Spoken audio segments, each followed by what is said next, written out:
أحد خبير. ما في قبل نعم. وانا. أيه. هي تفضل. خبير. خبير هيدر. السلام عليكم ورحمة الله وبركاته شيخي. وعليكم السلام ورحمة الله وبركاته. هي توري شيخي نبغى نغاني إفتني. magana gani ما شاء الله فتو. ميشي كني بكا على باني آيات سورة معارك كيس جروفي بك أما Hmm. بدني كانتي Eh. أما آيات إني كوني بكا كانتي ثم يعرج جيتي Hmm. الفجر متى Eh. أجتيت إمو أجتيت بكا سورة معارك تعرج ملائكة والروحي روحي داجي Hmm. bakka Eh. sanitti wanti ol fuudhamu suni Hmm. dirree adaabaa keessatti osoma achi hin dhaqiin dalagaa baanaati moo maalitti baanaatitti malaayikaa fi ruuxiyyee walitti qabillee. Malaayikota jee malaayikonni ol galu gaafas dhugaadha. Amriin hundinuu amma quraanaa fi maaliif wanni lafa jiru kun ni galtii ol baati jechuudha. Dalagaan gabrootaatti maalis mallee olma deemu jirti ta'an sun ta guyyaa qiyamaati beekta. Quraanni kun jalqabaa rabbuma biraa dhufee isuma biratti deebi'aadha. Ajajnimma jiru kun ni kaafamaadha. Malaayikonnis wanni hundinuu waan dhumteef qiyamaa waan taateef isaanis arshii moggaadhaan marsaniiti jiraatu miti booda oolal arshii yaa'amti. Hunda malaayikonnis jira amriinis akkasuma galammaasisa. Malaayikoonnis amma dalagaan Eh, keenya akka riyaada saalihii keessatti nu barsiiftanitti dalagaan gabrootanii naam. kun dhimma rabbi sallallahu alaihi wasallam yooma lisanii wal khamiisii rabbii keenya fidama osoo soomanatti Eh, jiru rabbii fidamu fedha jaalala eh, jeni miti. eh. Guyyaa sani dalagaan akka silaa amma ol bahee inni sun hojjechuuf. Amrii gabroonni kun ka ajajetti kenname sana hojjechu jiraame. Egaa ajajni sun hundinuu haa quraannis fuudhamee maalis fuudhamee wanni hundinuu kutee miti amrummaan hundinuu harka isaa deebite jechuudha. Qiyaamaan waan taateef addunyaan dhumattee kuttee jechuudha wargana. Wanni hundinuu harka rabbii galtee bakka olii yeroo qiyaamaati malee yeroo addunyaa tana lakkoon sun dhabamtee jechuudha. Malaayikoonni duraan asii ajaja rabbii godhu jiran kunis ni galu isaanis jechuudha. Bakka rabbiin itti galaa jeenitti. Tole. Amma bakki amma alfa sanatiin jeefii hamsina jee kunis Hmm. yeroo dalagaan irraa ol fuudhamtuu jechuu adaabaa miti. Kun alfa sanatiin amma dhaabbatuma guyyaa qiyaamaa saniitiitu namoota garii akka amata kumaatti fakkaata. Garii immoo akka amata shantamiiti jechuudha. Kaafirtootummaan walirra hamaadha. Yeroon sun itti dheerattee akkas taati jechuun muummittootatti immoo qixuma salaata fardiitiin jenne hanga salaata fardiitti salaatan takka. Yookiin ammoo bakka dhaabbatan kanaatiitu hedduu bakka shantamii bakka takka suuraa sayyidaa kun dhaabbata bakka takkaati qixa amata kumaati. Ammoo suuratul ma'arii sun waliigala jechuudha. Bakka shantama waan ta'eef shantama baay'isa kuma shantama jechuudha. Ammallee ishee keenya gaafii takkatu waan sammuu keessan dhufeetuun Hayyee. الله الذي خلق السماوات والأرض وما بينهما في 6 أيام ثم استوى على العرش جي. أما مو سورة باقي ستي إن عدة الشهور عند الله 12 شهرا في كتاب الله يوم خلق السماوات والأرض منها 4 حرم جي. أما أكتي guyyaanuma samii fi laftiin uumamu kuni irraa jalqabeeti guyyaan kun jira jechuuf nu kenne bakka saditti. Qixa guyyaa jahaatti jechuudha miti maa akka waan kaanitti kun fayyakuuni argami jedheeni yeruma liquu ijaa takkatti hin argamneedha amma kuni argamsee uumamsi samii fi dachiidha qixa guyyaa jahaatti jechuudha. Kun Amma ammoo hayyee amma mee yaada gaafiin kiyya amma guyyaantu dura uumame moo samii fi lafa kanatu dura uumamedha. Amma sitta amma guyyaan sitta ayyaami jee mitiini. Kan suuraa toobaa kun sunis immoo yooma khalaqa samaawaatiidha jee bakka sanitti guyyaa samii fi lafi uumamuurra kaasee jechuun nuu kennamoo samii dura moo lafatu guyyaantu dura akka yaada kanarratti. Wannaa dura lafaatiitu dura uumamee samiin immoo booda uumamtee hujii eegaluu dhaatummaafis kana booda jechuun walarda baada daalika dahaaha akhraja minhaa maa'ahaa wa mar'aahaa hujii eegaluun akka tajaajila kennitu godhuun boodarraa jechuudha. Hujii eegalchiisuun kunis guyyaa lama samii fi dachiin guyyaa afurii waliin meeqa jechuudha guyyaa jaha fi arbaati ayyaamin sawaa lissaa'iliina jedha. Guyyaa afuritti lissaa'iliina warreen gaafataniif gaa jechuun wanni as keessatti godhame kuni warra kadhataniifis warra gaafataniifis gayaadha. Uumaminsatti dachii dura uumame samiitti boodarra uumame. Kana booda immoo rabbiin subhaanahu wa ta'aalaa summa istawaa alal arshi jedhe. Arshii irratti ol ta'ee jedhe. Halkaniit dura jira ture dukkanat dura jechuudha. Achi booda immoo guyyaan dhufe ifni boodarra halkaniit dura jechuudha walumaa galattu. Kanaafuu guyyaantu dura ture jechuudha fudhannaa jechuudha kanatti. Jechuun lakkoofsa guyyaan kana dura ture jechuudha. Lakkoofsi guyyaa jara kana dura jira odoo hin taane guyyaa jahatti guyyuma nuti beeknu kanaan nutti himu jira miti eessarraa eegalee amma guyyaa uuminsa rabbiin fixuuni guyyaa asirii jummaadhaati miti aadamni boodarra uumame bara. Wanna kana hundaa'u jechuudha. Aladarraa kaasee akkasitti guyyaan hundinuu waan uumameetitu jira akkuma hadiisa keessatti himutti jechuudha. Asirii jummaadhaati irra raawwatee guyyaan sabtiidha. Wanni uumame hin jiru. Kanaafuu kana uumuun guyyaan jira jechuu agarsiisa. Guyyaa jahatti yoo qixxee guyyaa jahatti jedha gariin. Gaafa san guyyaan hin jiru qixuma guyyaa jahatti. Allahu a'lam. Kan rabbii beeka. Garuu immoo eega quraan irratti kana jee guyyuma jaha jenna jechuudha. Guyyaan jahan sun sabtiirraa aladarraa eegalee alada isniina salaasaa arbaa khamisa akkasi fidee jummata asirii jumma aadami jechuudha. Booddee Toora jazaakumullahu khayran sirriin hajjeetoon. jechuudha. Gaafii biraa. صادق صادق تفضل السلام قافل عليكم ورحمة الله وبركاته. وعليكم السلام ورحمة الله وبركاته أيه يا بدنا كان بستنقاهي يا أستاذ قل يتوفاكم ملك الموت الذي وكل بكم ثم إلى ربكم ترجعون.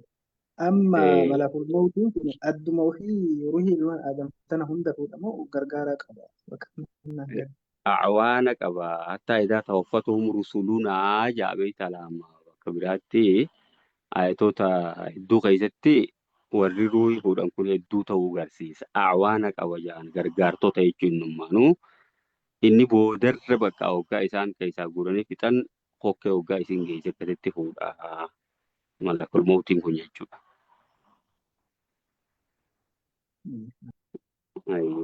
ولا يقل يا أستاذ ما في ما عندنا.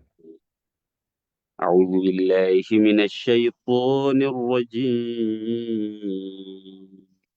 ولنذيقنهم من العذاب الأدنى دون العذاب الأكبر لعلهم يرجعون. إن شاء الله درسي تفسير رانتنا تفسير سورة سجدة آية دي دمي تقف الرأي قال دي دم فارتي وأما الذين فسقوا فمأواهم النار warreen ajaja rabbii irraa fincilan galoon isaanii qubsumti isaanii ibidda hoggaa ibidda keessaa ba'uu fedhaniis keessatti deebifamanii malaayikota warratti deebisuu jira.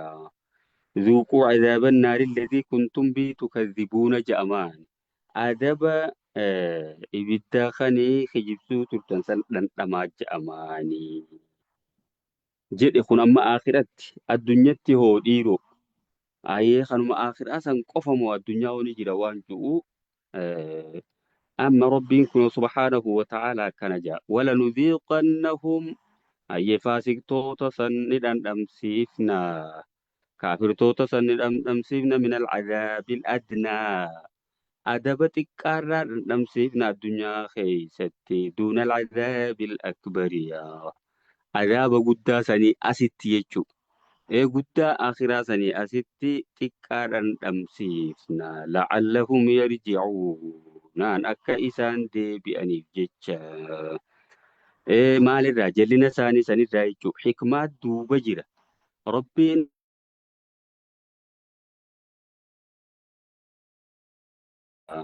isaanumaa azaabatti fiduuni akka isaan deebi'aniifidha. Waman azlamu jechuun namni miidhaa guddaa hojjete eenyu jira hin jiru jedhama. Mimman dukkira jechuun nama gorfamerra bi'aayaati rabbihi. Ayatoota rabbii isaatiin gorfamee thumma a'rada anha san booda keeysiirraa garagalerra jechuma. Ayatoonni quraanaatti himamtee ittiin gorfamee fudhatuu didee karraa garagalerra namni zulmii guddaa hojjete eenyu jiran jiru jechu. Inna minal mujrimiina muntaqimuun. Saniifuu jechuudha. Eegaa badiinta isaaniiti. Innaa jechuun dhugumatti nuti minal mujrimiina warreen badii raawwattoota sanirraa muntaqimuun. Naan haloo baatoodha. Haloo ni baanaa jechu. Isaanumaatu azaaba sana akka godhatee baramme. Maaliif jennaan gorsi bira dhaqee jira jechuudha. Hayyee fedhii lubbuu isaa jala deemee fudhachuu dide jechuudha. Shayxaana hordofee fudhachuu dide jechuudha. Walaqad aataynaa Muusaa alkitaaba itti himamee diduun kun si qofaa miti.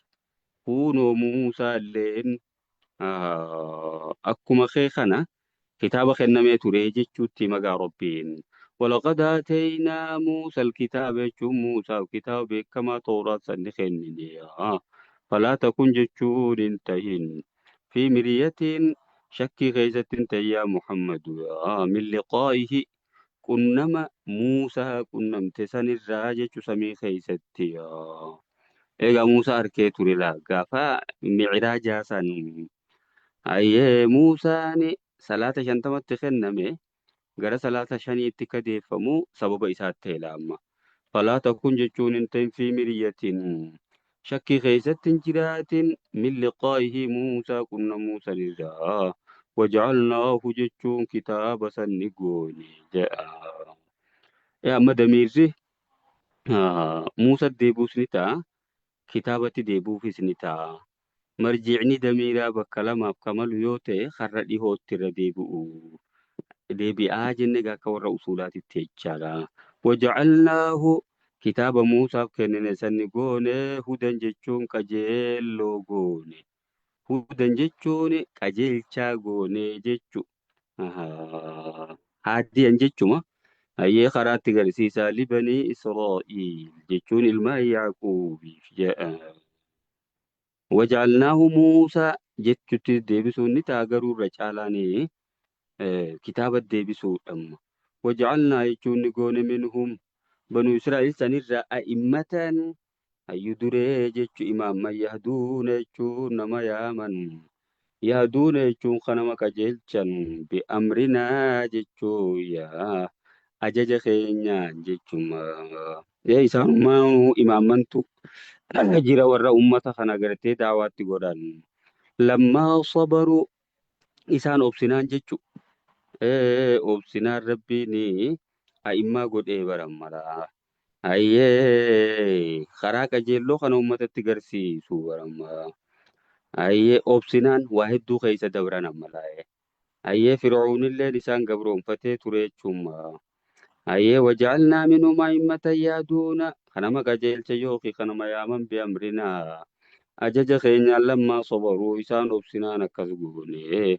وكانوا بآياتنا يوقنون آياتوتا خينيا kan dhugoomsan taanaani akkasitti imaamman goone jechaadha.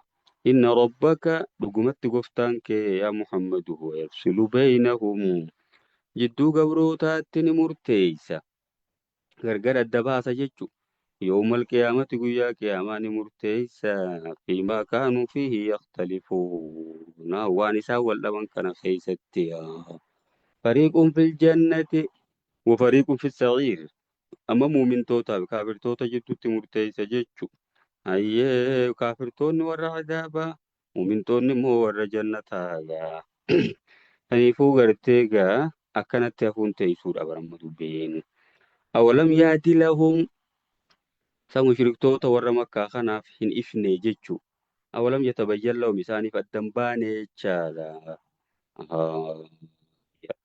Kam ahlaknaa jechuun hangi nuti balleessine min qablihim isaaniin duratti minal quruuni ummattootarraa hangi nuti balleessine isaaniif addan baaneehi. Ummata hedduudha lafa tanarraa dhabamsiifne jedha. Ni dagatammoo maal ta'an jechu. Warra ergamtoota kijibsiisu kana sababa isaan ergamtoota kijibsiisaniif ummata hedduu lafarraa balleessine dubbiin sun isaaniif addan ifne muhukame yamshuuna jechuun ni deeman isaan kun mushriktoonni warra makkaa kuyyaa fi masaakinihim gandoota isaan sanii bakka qubsuma ummattoota kaafirtoota lafarraa dhume sanamma biyyoota isaanii keessa yaa'aa jiran jechu. Saniifuu warri isaan dura akkasitti lafarraa dhume sababa ergamtoota kijibsiisuutiin isaan kunoo haruma san deemu jiranii dubbii tanaatu isaaniif addan bahini mookamiya. Inna fi daalika akkasin lafarraa halaakuu san keetti la'aayaatiin mallattooleen adda addaa tahaadha ja'a. Afalaa yasma'uun naan afisa isaan hin dhagayanii haqa kana jammaa. Hin dhagayan mookami. Maaf karaa warra halaakamee san deeman jechuu baramma. Ayatoota rabbii gorsa rabbii kanan dhagayan mookamii ja'a. Oduma arkaniituu beekaa ibidda deemu jiran jechuu bar. Wanni duraa hanqateen jiru. Awalam yeroo jechuun sa isaan kun hin agarreehi ja'a. Mushriktoonni kun annaa nasuuqul maa'a. Akkatti nuti bishaan oofnu. Ilal ardil jiru jechuun gara lafa gogaatti. Lafa gogtee kutte tana'e.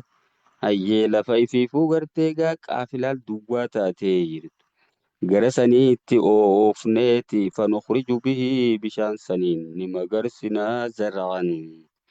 Midhaan ta'akulu minhu an'aamuhum. Waan isaan facaafatan san magarsinaani. Amma biitti tun biyya tami. Akkaatun addunyuma guutuurra jirti kaa. Kun ammoo Gibsi jaa. Inni kun ammoo Yamani jaa. Lakki walumaa galattuu lafa goga. Biqiltuun takka illee irra jire rabbiin fideetti roobsaa baramma. Fanukhriju bihi zar'an. Lafuma gogaa san jiisee rabbiin subhaanahu wa ta'aalaa waan isaan facaafatanitti magarsa jechaadha. Ta'akulu minhu jechuun isarraa ni nyaatti an'aamuhum. Beeyladoonni isaanii qaraa waan sanii galabaa gartee midhaan isaanii san ni nyaatti. Wa anfusuhum lubbuun isaaniitis ni nyaatti. Afalaa yubsiruun. Afin harka mookami jechu qananii rabbiin tola rabbiin irratti oolu jiru kana laamu. Inni kana hojjetu gabbaramuu qaba. Inni kana hojjetutti kaframuu qabu. Bar rabbiin ni'maa addaa kan akkanatti godhaafii jira laama. Wayaquuluuna jechuun ni jam mushriktoonni sun mataa haaraa galfatu. Murtiin kun yoomi. Murtiin amma gartee akkasitti jidduu gabroota adda baafame. Warra wal dhaban kana murtiin itti kennamu. Mee guyyaa kamii in kuntum soodiqiin. Yoo ka dhugaa dubbattan taatan qiyaamaan dhufu jiraatana keessatti yoo miree tureemma. Mee fidaan agarsiisaa jechuudha madiddaaf deemanii baramma. Gaafiin tun gaafii keessa baruutii miti. Gaafii mormiidhaati. Qul jechuun jiin isaanuma saniin. Yoo malfatti guyyaa murtii dhaasan. Laa yanfa'u jechuun hin fayyadu. Alladhiina kafaruu warra kafran kana. Imaanuhum imaan isaanii hin fayyadu. Walaa hum yundaruu. Naan isaan qabaman. Yeroolleen kennaman jechu. Guyyaa san dhufuu maa barbaadaniidha bar. Achi duratti maan qajeelleedha. Guyyaan sun eega dhufee immoo gartee imaanni isaanii isaan hin fayyadu laamma. Yeroon itti dabartee jirtiidha. Fa'aarid anhum jechuun isaan irraa garagali'atti ayyoon suurul kariimiyaa. Wantazir jechuun itti eegime waan isaan mudatu yaa. Innahum muntaziruu. Naan isaanis eegoodha. Isaanis amma gartee waan isaan mudatu.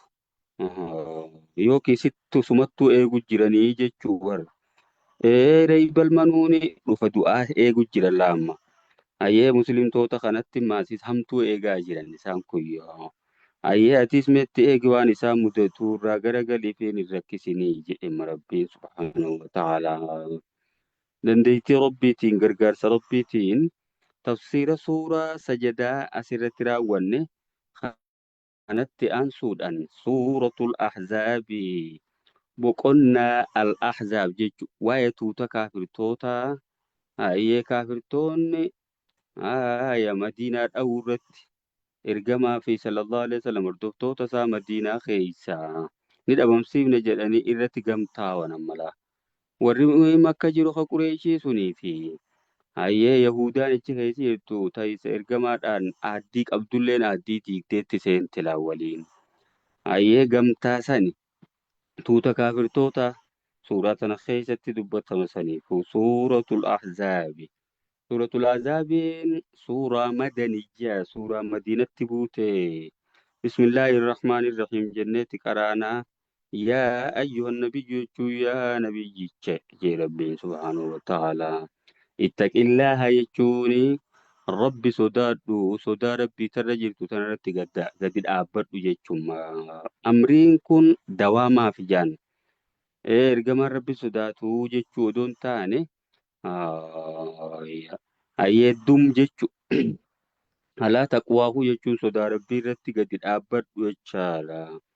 Walaa tutil kaafiriina kaafirtoota warra makkaasanii fi wal munaafiqiina munaafiqtoota madiinaa keessa jiran kana ajajan godhin jechaadha.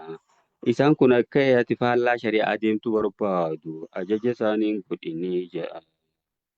Inna Allah kaana dhugumatti rabbiin ta'e aliiman hakiimaa jechuun beekaa ogeessa ta'e. Ajaja isaaniin godhinii wattabiic jechuu karaa kana deemuu qabda. Ammammoo namaan deemu uummanni beeytaanii dogoggora salaama. Wanni kun waa hedduu nu barsiisa. Namoota baay'ee hayyee karaa malee oofan hedduu gartalaama. Warra gurguddaa gartee ganda keessa jiru kanaatiitu nama dogoggorsiisuu barbaada bara. Kanaafuu ajaja isaaniin godhinii jedhee rabbiin amma. Maal godhuu qabda duuba? Wattabiic maa yuuhaa ilayka waan gara keetitti waa'ee godhamu kana hordofii rabbika rabbii keetirraa. Inna Allaha kaana dhugumatti Allahni ta'e bimaa tacmaluuna khabiiraa waan isin hojjettan keessa beekaa ta'e jechaadha. Hojii gabrootaa tana takka takka keessa beeka. Watawakkal ala Allahi rabbi irratti hirkadhu nama irratti hin hirkatinii. Wakafaa billaahi rabbumaatiitu gayaa wakiilaa. Ayyee kan irratti hirkatan ta'uudhaaf rabbiin ni gayaa isuma irratti hirkadhu. Isa irratti hirkannaan inni si gargaaraa bar. Maa ja'ala Allahu rabbiin waan goone lirajuliin ayyee nama dhiiraa tokko min qalbeeyni qalbii laman goone fi jiru fi keessa isaatti jechaadha. Namni qalbii lama qabu hin jiru jechu. Namticha Qureeshiidhaa tokkootu nama gartee gaa inni suni nama cimaa namaati jaan. Nama waa qabatu ayyee waan dhagee kanaas gadi hin dhiisumma. Ayyee heddumaasis gartee gaa nama cimina qabu isaanuma keessattuu. Inni kun bar qalbii lama qabaa jettee Qureeshonni kaafirtoonni akkas jettiin ijaan innummaa nuuf dhaada. Ani bar qalbii lamaan qabaa lamaan san keessa takkaanu tana bi Muhammad caaltuun qabaa jaajaan amma. Sobaa bar rabbiin waan goone nama dhiiraa tokko qalbii lama keessa isaattiin goone takkuma qabaa. Wamaa ja'ala akkuma gartee qalbii laman godhin وما جعل يجور ربي نسنقون أزواجكم اللائي تظاهرون منهن ورين كيسن كاني ظهار قوتا دودا لتيسني فكيسن سنيسي أي أمهاتكم هادو لتيسن نقون ياتي لمن جرتو يجورما أي أكما قرتيغا أي نمتوكو قلبي لمن قبني أكا سمماسي سهادة سدلت تكما جرايشم laman jirtu haadha manaa Ayyee akka harmee teessanii fakkeessuun sun sirrii miti jechuudha. Anti alayya ka wahri ummi jaan jaallam. Hiikaa uummata jaahiliyyaati baramu. Ati ka duudaadha kiyyaati. Oo anti alayya ka ummi. Akkasiis ni jedha laamma. Ka ummi jechuun akkuma gartee harmee tiyyaati jedha. Sirrii miti jechuudha jechuun ayyee yoomiyyuu haati manaa haadha namaaf hin taatu jechaadha. Wamaa ja'ala ammaasiis hin goone rabbiin adciyaa'akum guddifachaa keeysan abnaa'akum jechuun ilmaan keeysan isiniif hin goone jechaadha. Ayyee eegaa nama bira guddate tokkoon yaaman laama. Amma fakkeenyaaf Zayidii Haarisaadhaa Zayidii Muhammaffaa jaanii dhimma. Ayyee Zayidii Haarisaadhaa ergamaan sallallahu alaihi wasallam bilisoomsee jira. Ergamumaan moggaasanii ergamaadhaan yaaman amma. Ayyee sirriidhaa miti Zayidii Muhammad jaanii moggaasuun sun hin taane. Abbumaan yaamuu qabanii jechu. Wamaa ja'ala adciyaa'akum. Ayyee guddifachaa keeysan ilmaan gartee gaanama biraa.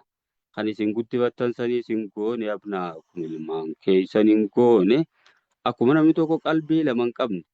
Ayyee akkuma maasis gartee gaa haadha dhaltes takkuma qofa qabaatu. Akkasuma maasis abbaan nama dhalees tokkuma jechuuf deema baramma. Abbuma san yaamuu qabaadha. Aadaa Qureeshii keessatti ilma guddifachaadhaa sana haadha mana isaa hin fuudhan jaan. Ayyee namtichuma guddifate saniin yaaman ammaasiisumaafu. Sunis sirrii miti zaalikum. Ayyee nama gartee gaa guddifachaa tokko abbaa guddifate saniin moggaasuun keeysan sun qawlukum jecha keeysanii biafwaayikum kanuma afaan keeysaniin jettanii kana qofa deebi'amoo. Ayyee anti alayya kadhaari ummii sanis ittuma deebi'a barammoo. Maa jaalallaahu lirajulin min qalbeeni fi jawfii. Egaa nama tokkoon qalbii lama qaba jechuun sunis amma jechuma afaaniitti malee ragaan ittiin jiru baram. Wallaahu yaquulul haqqa. Rabbiin dhuga dubbataa. Wanni inni mujjiru dhuga. Wahuwa yaadis sabiil. Isumaatii tummaasiis karaa sirriidhaatti nama qajeelchaati sun sirrii mitiirraa deebi'aa jechuudha. Ud'uuhum. Ilmaan guddifachaa sayyaamaa li'aabaa'ihim. Abbootuma isaaniitii yaama. Waaqsatu indallaahi isa saniitiitu sirriidha. Santu qaceelloodha rabbi biratti. فإن لم تعلموا يوم بخنس آباهم أبوت ثاني وبخبات تنس فإخوانكم يا أبو ليجن كيسني أبو جاءان في الدين يجون دين الإسلام كيت أبو ليجن كيسني يجارا ومواليكم جاللو كيسني يجو جاللو أيه جالي أكس فجايا ما يجورا برما أكس جاملي أيه أبا ثاني إفتنين وبراتين مقاسنا amma obbolummaa diinii kanaan yaamaa jechuudha. Fa'ikwanukum fittiin wa mawaaliikum jemmaye. Walaysa alaykum isinirratti hin taane immoo junaahun diliin hin taane fiimaa akhta'atum bihi waan isa dogoggortanii arrabni isin harkaa bahee je'efaa keessatti. Yoo dogoggoraan kam gartee nama biraati immoo gaaftan taate sun rakkoon qabu. Walaakin garuu maa ta'ammadat quluubukum waan qalbiin teessan hamilteef isin qaba. Tan irra murattanii jettan jechuudha. Itti yaaddanii walaakin maa ta'ammadat quluubukum waan qalbiin keessa yaadde itti yaaddee jetteef isin qaba. Wakaana Allahu rabbiin ta'e ghafuuran rahiima araaramaa rahmata godhaa tahe. Egaa warroota isaa muumintootaaf ni araarama rahmata godhammaasiis annabiyyu oolaa nabiyyichaatiitu oolaa jechuun caalaadha.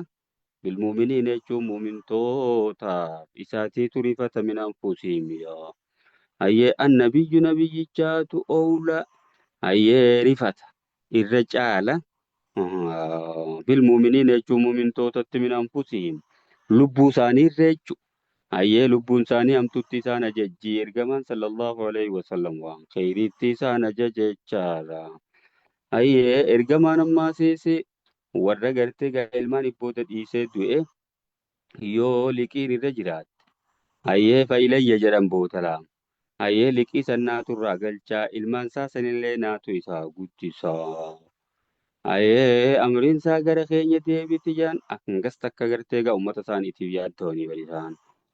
Nabiyyiidhaatiitu oolaa jechuun aana caala bilmuuminiina muumintootatti min anfusihim lubbuu isaaniirraa gariin garitti aanuu caalaa jechuun mara.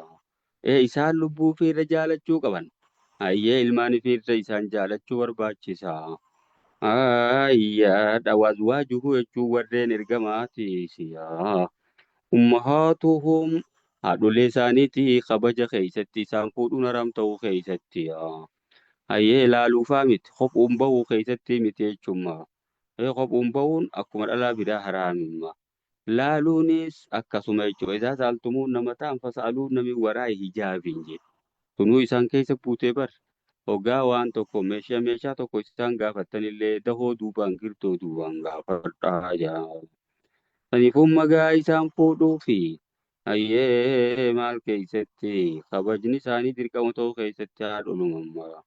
Duuba haadholee ta'uun kun haadholee muumintoota dhiiraati moo ka dubartootaatis bakka tana khilaafaatu irra jira hedduu lamaa garii nama waa'ee Aayishaa tokko faayimanii dhiirotaa fi haadholii taana malee dubartootaa miti dhalaalee muslimtootaatii fi miti intalti wayii yaa ummaa jettee yaamte sababa sanitti anaadha siin ta'u jetteen sanfaa qabatanii garii nama ijjaadha bilmuuminiinaan kuni jamii muzakkaru saalim ilhaamma ummahaatuhum humiin kuni damiirota dhiiraati dhiirota tagliiba mo'anni kun gariin tagliibaa fi dhiira dubbate malee hayyee dhalaan muslimtootaatis akkasumatti isaaniif haadholumaa jedhe kun ammoo warri kana khilaafee jira wawlul arhaam jechuun warreen firootaatu ba'aduun garii isaaniitu oolaa jechuun caalaa bibaadin garii isaanii garii dhaala jechuun oolaan amma gartee gaa'isaatu caala dhaalma keessatti baadin ayyee garii itti aanaa isaaniitiitu wal dhaaluu qabaa fi kitaabillaahi murtii rabbii keessatti minal muuminiina muumintootaa fi wal muhaajiriina warreen godaanan sanirra isaaniitiitu dhaaluu qabaa jechuudha. Kun immoo gartee gaa duraan jalqaba jiraadhaa san hijirumaan wal dhaaluu turan. Walitti obboleeyyan godhanii ergamaan amma gartee gaa hayyee qabeenyaas waluma dhaaluu turan jechuudha. Eeggan ammoo sunni shaaramte laamma. Hayyee wawlul arhaam ibaadu mawlaa ibaadin fi kitaabillaahi kanaan shaaramte firumaa fira dhaaluu qabaa jechuudha. Ta hijiraaf wal dhaaluu sun dhaabbattuu qabdi illaa an tafaaluu jee kunoo rabbiin. Illaa an tafaaluu jechuun yoo hojjettan malee ilaa ooliyaa'ikum gara jaalalloowwan keessanii namoota jaalattanitti maaruufan toltu dhaamsa. Sulusaa gad dhaamuu fi dandeessanii qabeenya keessanirraa isin jechuudha. Malee gartee bifa dhaalmayaatiin suni gartee haftee jechuudha. Hayyee kaana dhaalika inni olitti himame sun ta'ee fil kitaabii lawhul mahfuuz keessatti illee mastuura jechuun barreeffamaa ta'ee jira. Hukumiin kun lawhul mahfuuz keessatti illee barreeffamaa ta'e galmeeffamaa ta'ee jira jedhe rabbiin subhaanahu wa ta'aalaa. Maashaallah darsiin keenya kanarraan tana kana fakkaata warra waan barateen fayyadamu rabbiin haa godhu warra